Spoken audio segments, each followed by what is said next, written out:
नमस्कार। देश की बात में हाजिर हैं और पहले बात उन भारतीयों की जो यूक्रेन युद्ध में फंसे हुए हैं। सुमी में कई 100 के करीब ऐसे छात्र फंसे हुए हैं जो अपनी बात बार बार दोहरा रहे हैं। और आज आपको बता दें, अटॉर्नी जनरल ने भी माना है कोर्ट में कि 7,000 छात्र अभी भी यूक्रेन में हैं। प्रधानमंत्री ने भी आज एक उच्च स्तरीय बैठक बुलाई थी और आज उन्होंने तस्वीरें भेजी हैं कैसे बर्फ को पिघलाकर पानी का इंतजाम ये बच्चे कर रहे हैं। पानी, खाने के सामान, पैसे, हर तरह की कमी से यहाँ पर ये छात्र जूझ रहे हैं। ये जानकारी भी मिल रही है रशिया की तरफ से कि 130 बसों का काफिला इन छात्रों को निकालने के लिए तैयार खड़ा है, लेकिन इनके लिए इन बच्चों का बसों तक पहुंचना बहुत चुनौतीपूर्ण है। उधर पुतिन ने भी कहा है कि 3,000 भारतीय यूक्रेन ने बंधक बना लिए हैं। बहरहाल इसकी जानकारी से विदेश मंत्रालय ने इनकार किया है। उधर यूक्रेन में रूस का हमला बढ़ता जा रहा है। 3D इमेजेस में दिख रहा है कैसे रूसी सेना का 64 किलोमीटर लंबा कॉन्वॉय उत्तरी कीव में पहुंचा हुआ है। यूक्रेन के जो न्यूक्लियर पावर प्लांट के समीप आग भी लगी थी, जिसे फिलहाल बुझा दिया गया है। तो आगे बढ़ने से पहले कुछ ही मिनटों पहले हमें एक वीडियो मिला है खार्किव के पास पेसोचेन एक जगह है। यहाँ पर तकरीबन 1,000 छात्र ठंड और भूख की वजह से परेशान हैं, उसकी मार झेल रहे हैं। इनको 2 दिन से खाना नहीं मिला है। ये तस्वीरें हम आपको दिखाने की कोशिश करेंगे। छात्रों ने वीडियो भेजकर मदद की अपील की है क्योंकि दूतावास भी इनकी नहीं सुन रहा है। आइए सुनते हैं इन बच्चों को। हेलो, हम यूक्रेन के पुसेस्चिन इलाके में फंसे हुए हैं 2 दिन से बिना खाने पिए के। यहाँ पे तकरीबन 1,000 स्टूडेंट्स फंसे हुए हैं और जो कॉन्ट्रैक्टर्स है वो हमें बोल रहे हैं कि यहाँ से $500 से $700 दे के बस करके लवीव में चले जाओ। और ना इंडियन एम्बेसी से कोई अपडेट आ रहा है, ना कुछ आ रहा है। और हमें ये भी बोला जा रहा है कि इधर पे करण संधू जो हमारे देख रेख रहते हैं, एक कॉन्ट्रैक्टर एजेंट टाइप के हैं, वो हमसे बोल रहे हैं कि अदरवाइज अगर तुम्हें बस से नहीं जाना है तो तुम पैदल रेलवे स्टेशन जाओ, बस ट्रेन पकड़ के निकल जाओ। बट हमने एम्बेसी वगैरह से जिससे भी कांटेक्ट किया, उन्होंने बोला कि आपके लिए ये सेफ नहीं है पैदल जाना। आप जहाँ हो वो MEA की प्लेस और इंडियन एम्बेसी की प्लेस है। आपको उधर खाना फ्री है, रहना फ्री है, सारी चीजें फ्री है। तो इस हिसाब से अब हमें कुछ समझ में नहीं आ रहा हम कहाँ जाएं, क्या करें। ये हमें मतलब एक टाइप का फोर्स ही बोल सकते हैं कि हमें कर रहे हैं कि आप ये प्लेस छोड़ो। नमस्कार, मैं Sneha Gupta Kharkiv national medical university second year की स्टूडेंट हूँ। 2 मार्च को इंडियन एम्बेसी ने एक एडवाइजरी इशू करी थी जिसमें उन्होंने कहा था कि आप सारे स्टूडेंट्स या इंडियन नेशनल्स जितनी जल्दी हो सके शाम 6 बजे से पहले पिसोचिन तक पहुंचे। ये एक सेफ स्पेस है, वहां तक पहुंचे आप। तो हमने इंडियन एम्बेसी की बात रखी। हम लोगों ने 18 किलोमीटर का सफर तय करा। हम लोग पैदल वहां से यहाँ तक पहुंचे, पर यहाँ पहुंचने के बाद हमें एज सच कोई खाना नहीं प्रोवाइड करा गया।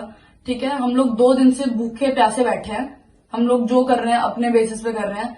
कल हमें शाम को 5 बजे 2 ब्रेड दिए गए थे। सिर्फ हमें 2 ब्रेड मिला है। खाने की बहुत तंगी है यहाँ पे।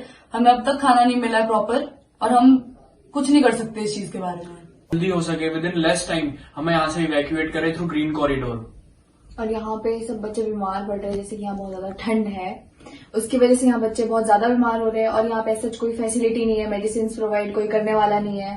तो हम इसलिए भी बहुत पैनिक हो रहा है सब बच्चों के बीच में। इसलिए मेरी गवर्नमेंट से दरख्वास्त है कि जल्दी से जल्दी ग्रीन कॉरिडोर्स को खोला जाए और हमें यहाँ से इवैक्यूएट किया जाए, क्योंकि बच्चे बीमार पड़ रहे हैं, खाने की दिक्कत बहुत हो रही है। इसलिए प्लीज दरख्वास्त है हमारी कि जल्दी से जल्दी इसके ऊपर एक्शन। और यहाँ पे जितना स्टाफ है, खाने बनाने वाला स्टाफ है, वो सारा आज कोई काम नहीं कर रहा। और हमें स्टूडेंट्स को खुद जाके हमें कहा गया है, 2 बंदे हैं वहां पे किचन में, हमें खुद जाके वहां पे खाना बनाना पड़ेगा। ये है हमारा। बहरहाल तो ये छात्र हैं जो पेसोचेन में फंसे हुए हैं खार्किव की यूनिवर्सिटी से निकलकर। और जिस तरह से भारतीय दूतावास से 3 जगहों के नाम दिए थे, उनमें से एक जगह है, लेकिन फिलहाल यहाँ पर ये छात्र परेशान हैं। उधर आइए सीधे दूसरी तरफ पोलैंड और यूक्रेन के बॉर्डर में, जो करीब 1400 किलोमीटर दूर है खार्किव की तरफ से, हमारी सहयोगी कादम्नी शर्मा वहाँ पर पहुंची हुई है। कादम्नी, आप बताइए वहाँ पे क्या हाल, आपके पास क्या जानकारी? यहाँ पर हम कई छात्रों से मिले, यहाँ जहाँ पर छात्रों को ठहराया गया है, जो यहाँ पे करीब 750 से 1000 छात्र यहाँ पर इस शहर में मौजूद हैं, भारतीय छात्र। मैं आपको बताऊं, उन्होंने मुझे बताया कोई भी छात्र ऐसा नहीं था जिसने ये ना कहा हो कि वो खुद चलकर या खुद ट्रेन पकड़कर वो खुद बॉर्डर तक पहुंचा है। इसमें लड़कियां लड़के सभी हैं। इसमें ऐसे भी छात्र थे जो महज कुछ दिन पहले यानी 23 तारीख को ही वो यूक्रेन पहुंचे थे, और उसके बाद ये इतनी बड़ी चीज हो गई कि उनको कुछ दिन के अंदर फिर वापस जाना पड़ रहा है। तो ऐसे भी छात्र हैं यहाँ पर जिनके साथ ये हुआ है। कुछ छात्रों ने बताया कि किस तरह से खाने पीने की भयानक कमी थी। कुछ ने ये बताया किस तरह से उनके साथ रंग भेद हुआ उस तरफ, चाहे वो ट्रेन में चढ़ना चाह रहे हो या किसी और प्रकार से यहाँ पहुंचना चाह रहे हो या बॉर्डर पर जब हो। कुछ के साथ काफी मारपीट की गई। एक छात्र ने हमको बताया कि उसके ऊपर बंदूक तान दी, उधर उस तरफ की आप पीछे हटो, नहीं जा सकते। कईयों ने ये बताया कि ट्रेन में पैसे देकर यानी कि डॉलर्स देकर वो चढ़ पाए और तभी वो वहां से निकल पाए। तो ऐसी कई कहानियां हैं जो कि यहाँ पर हुई हैं, जो हमने सुना है। लेकिन सबसे बड़ी चीज ये है निधि, जो मैं यहाँ पर देख रही हूँ कि जो ये छात्र हैं बहुत ज्यादा उम्र के नहीं है, बहुत कम उम्र के हैं, मेडिसिन पढ़ रहे हैं, अधिकतर यहाँ पर मेडिकल के छात्र हैं। तो उनकी जो रेजिलियंस है, उनका जो स्ट्रेंथ है, उनकी जो बहादुरी है, वो देखने वाली बात है निधि कि इतना सब कुछ होने के बाद जिन लोगों ने कभी कोई गोलियों की आवाज ना सुनी हो, वो शेलिंग देख रहे हैं, बमबारी देख रहे हैं, मिसाइल का गिरना देख रहे हैं, उसके बीच भी चलकर पूरी बहादुरी से वो बॉर्डर्स तक पहुंचे हैं। या फिर ट्रेन स्टेशन जो कि अपने आप में एक बहुत दुरूह कार्य है, वो उन्होंने किया है। वो भी इस ठंड में, जब खुले में और इस तरह से रोड पर चलने में आप सोचिए क्या हाल होगा। मैं यहाँ पर पूरी तरह से ड्रेस्ड अप यहाँ पर खड़ी हूँ, मुझे ठंड लग रही है यहाँ पर काफी ज्यादा। तब आप सोचिए कि वो -2, 3, 4 डिग्रीज में चल के वो पहुंचे हैं, लंबे लंबे रास्ते चलकर पहुंचे हैं। तो ये बेहद बहुत बड़ी चीज है जो इन बच्चों ने की है, क्योंकि और भी ऐसे यहाँ नागरिक हैं जो अपने परिवारों के साथ पहुंचे। यूक्रेन के जो नागरिक हैं उनमें अधिकतर जो बच्चे हैं, सबको हाइपोथर्मिया की शिकायत है, उनको ठंड लग गई है, इतनी ज्यादा ठंड है कि उनमें से कई बच्चे जो हैं वो बीमार हैं। उनको आते के साथ पहले यहाँ कंबलों में लपेटा जाता है। एक बच्ची है जिसके बारे में हमने उनके पिता से बात की, उन्होंने कहा कि वो हॉस्पिटल में है क्योंकि उसको बहुत ज्यादा ठंड बर्दाश्त नहीं हो, क्योंकि बहुत छोटे छोटे बच्चे। तो ये पूरा जो एक माहौल बना हुआ है वो थोड़ा और ज्यादा कठिन जो है वो छात्रों के लिए, हमारे छात्रों के लिए हो गया है, क्योंकि शायद कहीं ना कहीं जो कलर ऑफ स्किन है वो यहाँ पर उसके कारण उनको ज्यादा थोड़ा सा झेलना पड़ा है। लेकिन ऐसे भी छात्र हैं जिन्होंने बोला कि लोगों ने मदद की, वो उसके बाद यहाँ पर पहुंचे हैं। अब एक बार जब वो पोलैंड में आ जाते हैं तब उनकी जान में जान आती है कि हाँ अब यहाँ पर वो सुरक्षित हैं और यहाँ से सीधे घर जाएंगे। तो आज भी 3 फ्लाइट्स जो हैं वो दिल्ली के लिए निकली हैं, छात्र उससे गए हैं। लगातार धीरे धीरे जैसे जैसे छात्र आ रहे हैं उनको यहाँ पे ठहराया जाता है। सबसे पहले मेडिकल जो भी एड की अगर जरूरत है तो वो दी जाती है, खाने पीने का इंतजाम है, रहने का इंतजाम है। उसके बाद वो पासपोर्ट अगर नहीं है तो पासपोर्ट का इंतजाम किया जाता है। कुछ छात्र ऐसे हैं जिनके पासपोर्ट वहां रह गए हैं या बमबारी में डिस्ट्रॉय हो गए, तो उनको नया पासपोर्ट इशू किया जाता है यहाँ पर, भारतीय पासपोर्ट। उसके बाद उनको रवाना किया जाता है। तो एक सिस्टम अब बन चुका है। ये जरूर है कि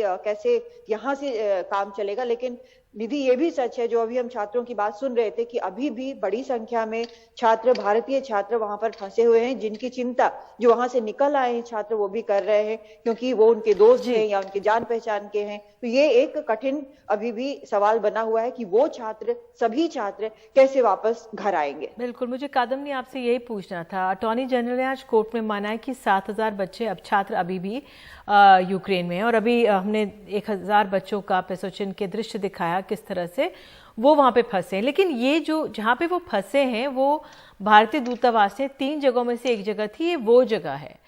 तो जब अगर हमारा दूतावास ने एडवाइजरी जारी की और छात्र किसी भी तरह जो भी अड़चने दूर कर इतने बहादुरी दिखाते हुए वहां पहुंचे, तो क्या प्रोसेस आपको लगता है, क्योंकि आप दोनों तरफ की राजनीति और कूटनीति समझती हैं, क्या कारण, बिकॉज रशिया की तरफ से दृश्य जारी किए जा रहे हैं, 130 बसेस उस तरफ वेट कर रही हैं, पुतिन कहते हैं कि 3000 बच्चों को बंधक बनाया रखा है। कोई भी छात्र बंधक की बात नहीं कह रहा, वो सिर्फ कन्वेंस की बात कर रहे हैं।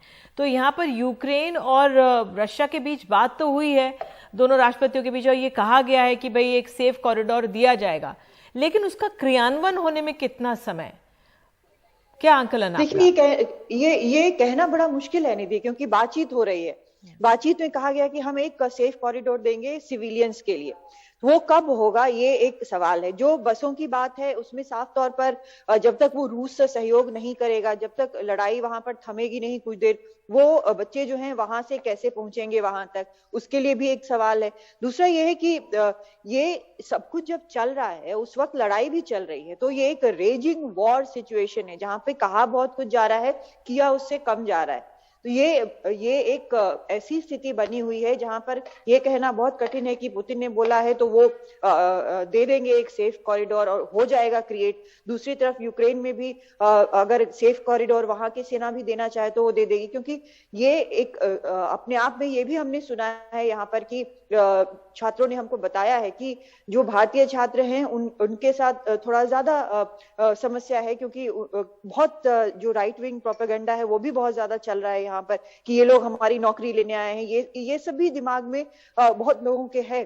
तो सेफ कॉरिडोर का मतलब पूरी तरह सेफ कॉरिडोर होना होगा, और ये कब होगा ये कहना मुश्किल है। उम्मीद करनी चाहिए कि दोनों ही पक्ष अपनी बात पे टिकेंगे और जो आम नागरिक हैं, आम सिविलियन हैं, जिसमें भारतीय भी शामिल हैं, उनको वहां से निकलने का सुरक्षित मौका मिलेगा। निधि, बिल्कुल कादम्बनी, आपने बात की, जानकारी दी, इसके लिए बहुत बहुत धन्यवाद। और आइए देश की बात में सीधे हम चल रहे हैं शबाना के पास। ये सुमी में हैं, छात्राएं हैं यहाँ पर मौजूद हैं, और शबाना से ही जानते हैं कि इनकी क्या स्थिति है इस समय, क्या आश्वासन मिल रहा है। शबाना, सुबह हमने आपके दृश्य देखे थे, आप लोग बंकर में थे, शायद इस समय भी वहां पर हैं, क्या हो रहा है जरा बताइए, आपके जरिए लोग सुनना चाहेंगे आपको। अभी कंडीशन है कि इधर इलेक्ट्रिसिटी भी नहीं है, फिर वाटर, अभी हम लोग इधर सर्वाइव करने में ही बहुत तकलीफ है, और 2 दिन से खाना भी नहीं खाया। और कल हम लोगों ने देखा कि वो बॉम्बार्डिंग साउंड और वो जो लाइटनिंग है ना, वो सब कुछ हम लोगों ने हमारे आंखों से देखा। बिल्कुल बहुत डर है इस सिचुएशन में, हमें पता नहीं क्या करूँ और कैसे हम बॉर्डर पहुंचूं। अभी रशियन बॉर्डर बहुत नजदीक है, 40 किलोमीटर और 1.5 घंटे में पहुंच सकते हैं, मगर इधर से ट्रैवल करने के लिए बस नहीं है, और यूक्रेन गवर्नमेंट या इंडिया गवर्नमेंट हमें क्लियरेंस भी नहीं दिए हुए। बिल्कुल शबाना, और आपके साथ जो आपके साथी, कितने लोग हैं आप लोग वहां पर नंबर के हिसाब से? Any number of how many students are there? Yeah, we are approximately 700, nearly 700 students are here, Indian students. 6 से 7 और नेशनैलिटीज के बच्चे, छात्र भी हैं आपके साथ? हाँ, यस। बताइए, थोड़ा बताइए कौन कौन हैं, कहाँ से? नाइजीरियंस है, फिर टंजानियंस, देन पाकिस्तानीज जी, then Turkish students, many students are here. अच्छा, आप कह रहे काफी तमाम देशों के छात्र यहाँ पर हैं। आपने कहा 2 दिन से खाया नहीं है, लेकिन क्या किसी से संपर्क हुआ है दूतावास से, या जो कई भारतीय पहले लोगों की मदद कर रहे थे, उनका नाम मैंने सुना था लगातार, राजेश गुप्ता कोई हैं, फार्मास्यूटिकल कंपनी चलाते, तो क्या आप लोगों की अब उस लिहाज से मदद हो रही है कि वो अब बंद हो चुकी है, नहीं हो पा रही है? अभी तक सुमी रीजन में कोई मदद नहीं मिली हो रही है। कोई मदद नहीं मिली है आपको? और आप लोगों ने दूतावास से कांटेक्ट किया, कुछ वहां से जानकारी मिली? अभी इंडियन एम्बेसी सब लोग हमारे से बोल रहे हैं कि कैसे भी रशियन बॉर्डर पहुंचो, लेकिन रास्ते बहुत मुश्किल है, रशियन बॉर्डर पहुंचने की रास्ते बहुत मुश्किल है। There are mines over roads, so we can't travel through roads without any permission. जी, आप लोगों का एक कॉन्ट्रैक्टर भी होता है जो एडवाइस करता है, उस लिहाज से कुछ बोला है उन्होंने? उन्होंने भी है बोला कि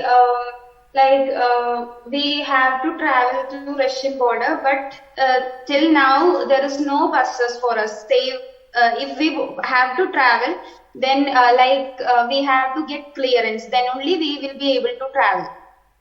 अच्छा, आपके आसपास कुछ जी यूक्रेनियन अथॉरिटी के या यूक्रेनियन सोल्जर्स या कोई रशियन सोल्जर्स कोई आते हैं आप लोगों से बात करने के लिए या कुछ सपोर्ट करने के लिए? नहीं, अब तक नहीं। अभी तक कोई नहीं आया है। आप लोग अपना हौसला बनाए रखें। आपने हमसे बात की और आपके जरिए बात पहुंचेगी दूतावास तक, क्योंकि आज अटॉर्नी जनरल ने भी माना है कि भाई 7,000 बच्चे हैं यूक्रेन में, तो एक बड़ी तादाद है। पेसोचिन में 1,000 बच्चे फंसे हुए हैं। तो आप सब धीरे धीरे आ जाएंगे। थोड़ा सा हिम्मत अपनी बना के रखिए, हौसला बना के रखिए, आपकी बात जरूर सुनी जाएगी। शबाना और आपकी तमाम सहेली और जो तमाम छात्र वहां पे हैं अन्य देशों के, आप सब अपना हौसला बनाए रखें। शुक्रिया एनडीटीवी। ये भी हम लोग टेरेस के वो जो स्नो है ना, वो मेल्ट करके वो पानी हम लोग पीते हैं अभी। तो सिर्फ पानी हाइजीन जी, सिर्फ पानी वो मिल रहा है और खाने का सामान कुछ नहीं बचा? नहीं, बिस्किट खा रही हूँ हम लोग। बिस्किट थोड़ी बहुत है। ठीक है, बिस्किट्स। और वाकई में वो तस्वीरें बहुत परेशान करने वाली हैं जो आप लोग पानी पिघाल के पी रहे हैं, लेकिन सर्वाइवल ऑफ द फिटेस्ट। आप लोग अपना ये सब कदम जारी रखिए और उम्मीद करते हैं जल्द से जल्द आप तक हमारे इंडियन एम्बेसी के लोग पहुंचेंगे। बहुत बहुत शुक्रिया। यू शुड नॉट, बिल्कुल, you should not lose hope. We won't lose hope because we believe in our government. Indian government will surely do something. Absolutely. And with this hope, we are surviving here. Yes, yes. I hope the people who are concerned are listening. बहुत बहुत धन्यवाद जुड़ने के लिए। जंग की वजह से यूक्रेन से मेडिकल की पढ़ाई बीच में ही छोड़कर आने वालों के लिए इंडियन मेडिकल एसोसिएशन के महासचिव ने देश के ही 500 मेडिकल कॉलेजेस में दाखिला देने की मांग की है। जयेश लेले ने एनडीटीवी के परिमल कुमार से कहा है कि 5% सीटें बढ़ाकर इनका भविष्य बचाया जा सकता है। यूक्रेन से छात्रों की वापसी तो हो रही है, लेकिन उनकी पढ़ाई कैसे आगे जारी रहेगी, इसको लेकर आईएमए ने प्रधानमंत्री मोदी को चिट्ठी लिखी है और समझने की कोशिश करते हैं। हमारे साथ जयेश लेले हैं जो सेक्रेटरी जनरल हैं इंडियन मेडिकल एसोसिएशन के।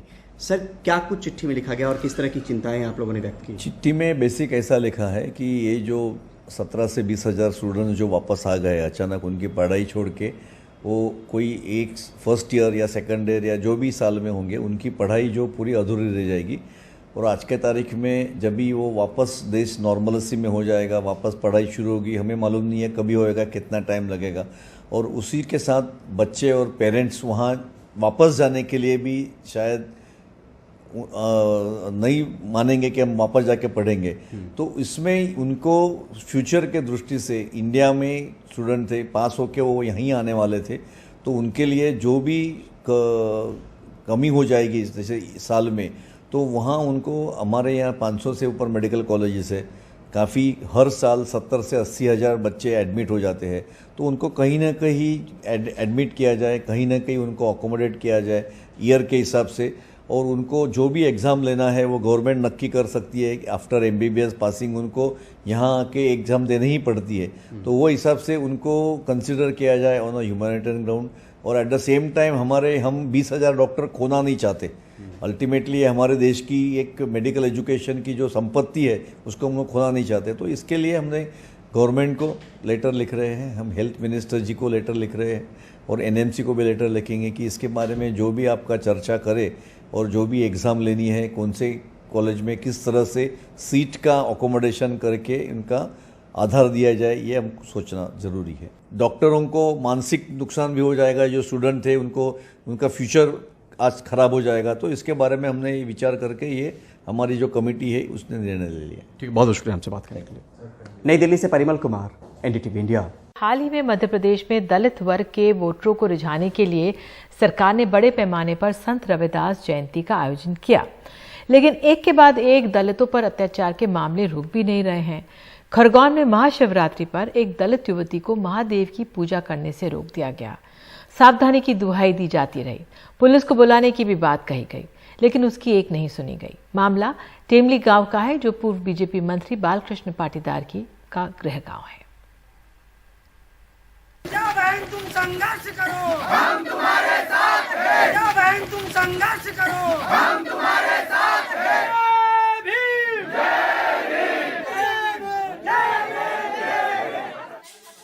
पूजा खांडे टेमला गांव के मंदिर में शिवरात्रि के दिन पूजा करने पहुंची। पहले ही मंजू पाटीदार और एक दूसरी महिला उन्हें जाति का उलाहना देने लगी।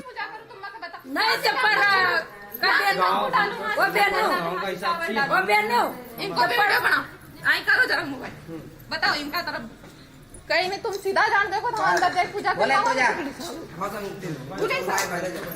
नहीं तो पर तुम यहाँ से पूजा कर ले तुम मैं बता यहाँ से कैसे पूजा करो, बताओ यहाँ से कल पूजा कर इनका मंदिर में जाना देगा कहीं। हाँ तो तुम बाद में पुजारी शंकर बर्वे ने भी मंदिर में प्रवेश नहीं करने दिया। सबके खिलाफ मामला दर्ज हो गया है। पीड़ित का कहना है ये इकलौता मामला नहीं।